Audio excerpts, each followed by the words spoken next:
মহামান্য রাষ্ট্রপতির চেয়ারকে আমি সম্মান করতে হবে, সম্মান রেখেই বলছি। ওই চেয়ারকে ধন্যবাদ দিচ্ছি, ওই প্রতিষ্ঠানকে, কিন্তু মহামান্য রাষ্ট্রপতিকে, ব্যক্তি শাহাবুদ্দিন সুপ্পু সাহেবকে আমি কিন্তু ধন্যবাদ জানাতে পারলাম না বলে আমি দুঃখিত। আউযু বিল্লাহি মিনাশ শাইতানির রাজিম, বিসমিল্লাহির রহমানির রহিম। মাননীয় স্পিকার, আপনাকে ধন্যবাদ। ৭১, ৯০ এবং ২৪-এর রক্তাক্ত জুলাই বিপ্লব, বর্ষা বিপ্লব, এই বিপ্লবে যারা শহীদ হয়েছেন, বিশেষ করে এই জুলাই বিপ্লবে যাদের রক্তের বিনিময়ে, আকাঙ্ক্ষার বিনিময়ে আজকে মহান সংসদে আমরা যারা সবাই এই বিপ্লবে অংশগ্রহণ করার সুযোগ হয়েছিল, আমাদের পরবর্তী ১০০ বছরের প্রজন্ম জানবে যে আমার পিতা, আমার দাদু এই সংসদে আবার কখন ঢুকতে পারবে চিন্তাই করেনি যারা। ২০১৪ সালের ৫ই জানুয়ারি হঠাৎ করে এখান থেকে বেরিয়ে গেলাম।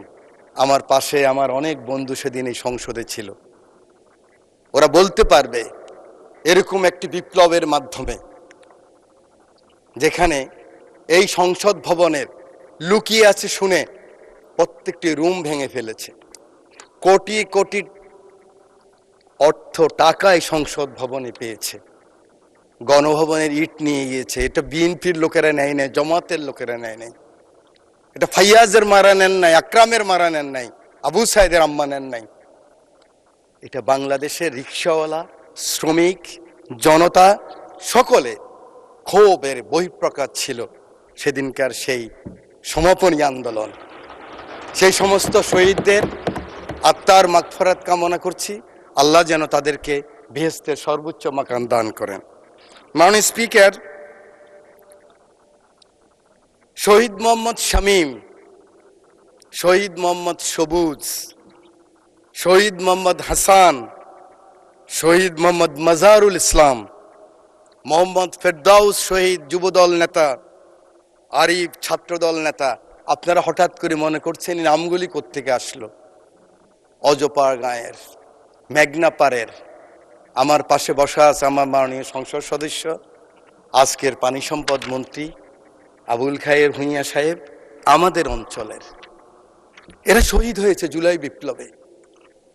ওদের মাকে আমি কথা দিয়েছি, আমি জানি এর রুলস অফ প্রসিডিউর অনুযায়ী মহামান্য রাষ্ট্রপতির চেয়ারকে আমি সম্মান করতে হবে, সম্মান রেখেই বলছি।